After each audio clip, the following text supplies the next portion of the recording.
Middle ઇસ્ટમાં હાલ પરિસ્થિતિ ખૂબ જ ઝડપથી બદલાઈ રહી છે. ઈરાન, ઇઝરાયેલ અને અમેરિકા વચ્ચે મોટું સૈન્ય તણાવ ચાલી રહ્યું છે. 28 ફેબ્રુઆરી 2026ના દિવસે મોટો હુમલો શરૂ થયો. ઇઝરાયેલ અને અમેરિકાએ મળીને ઈરાન પર એરસ્ટ્રાઇક શરૂ કર્યા. આ ઓપરેશનને લાયન્સ રોર નામ આપવામાં આવ્યું. ઘણા શહેરોમાં એકસાથે વિસ્ફોટોના અવાજ સાંભળવામાં આવ્યા. તેહરાન સહિત ઘણા સૈન્ય વિસ્તારમાં હુમલા થયા. મુખ્ય ટાર્ગેટ હતા air defence system. Ballistic missile launch site પણ નિશાન બન્યા. કમાન્ડ સેન્ટર અને મિલિટરી બેઝ પર હુમલા થયા. ઘણા રડાર સ્ટેશન અને સૈન્ય ડેપો નષ્ટ થયા. અમેરિકન ટોમાહોક મિસાઇલનો ઉપયોગ થયો. ફાઇટર જેટ્સે ઘણા સૈન્ય કેમ્પ પર બોમ્બિંગ કર્યું. હુમલાનો મુખ્ય ઉદ્દેશ હતો ઈરાનની સૈન્ય શક્તિ ઘટાડવી. ઈરાનના મિસાઇલ પ્રોગ્રામને રોકવાનો પ્રયાસ થયો.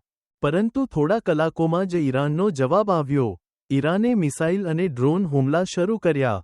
200મી વધુ મિસાઇલ ઇઝરાયેલ તરફ મોકલવામાં આવ્યા.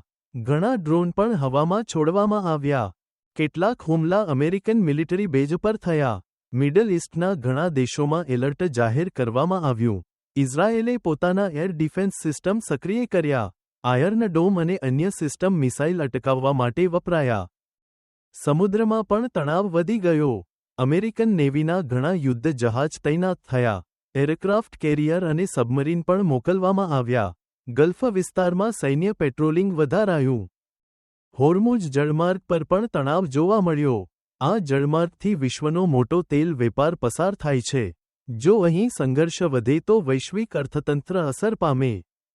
સાયબર યુદ્ધ પણ શરૂ થયું.